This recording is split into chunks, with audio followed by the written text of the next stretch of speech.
اور اپنے خیالات کا اظہار کریں۔ آنریبل جسٹس ہاشم کاکڑ صاحب۔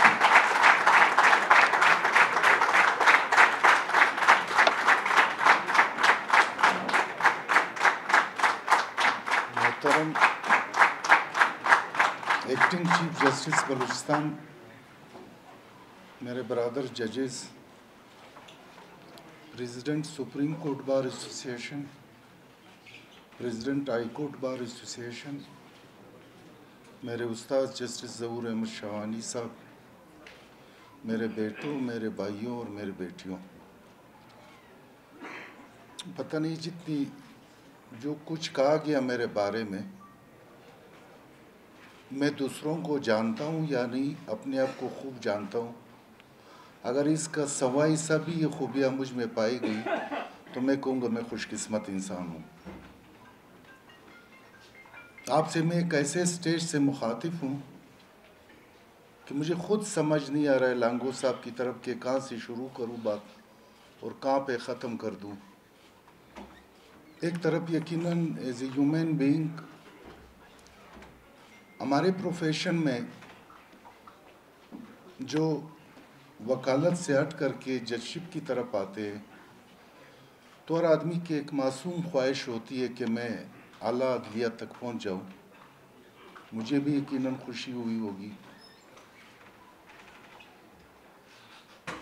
مگر اپنے گھر کو چھوڑ کے دیار غیر میں جانا،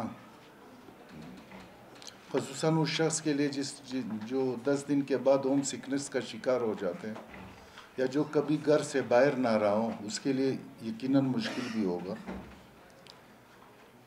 میں سپیچ کے موڈ میں شاید نہ ہوں، نہ آج موقع ہے، کیونکہ بہترین موقع ریفرنس ہوتا جو حالات کی وجہ سے نہ ہو سکا۔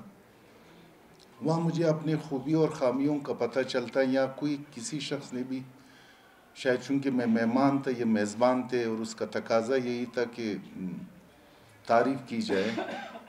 ریفرنس سے ایک ایسی اپرچونیٹی تھی جس میں آپ کو اپنی خامیوں کا بھی پتہ چل جاتے ہیں۔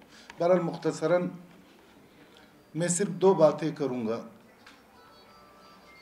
ایک بات اپنے برادر ججز کو اور خصوصاً اپنے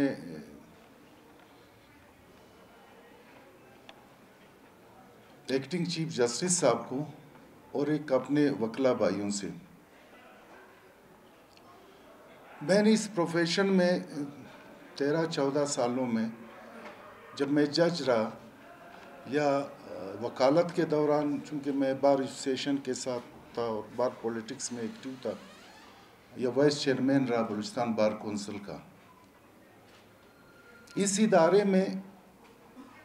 ادارے کی ڈلیما یہ ہے کہ پرسنالٹی کلیش اور یہ پاور ہنگری وہ جو ہے نا انسان میں، اس سے بہت سے کمپلیکیشنز کریٹ ہوئے۔ میں نے کیا سیکھا، میں وہ بات اپنے برادر جج کو، اپنے سکسیسر کے ساتھ شیئر کرنا چاہتا ہوں۔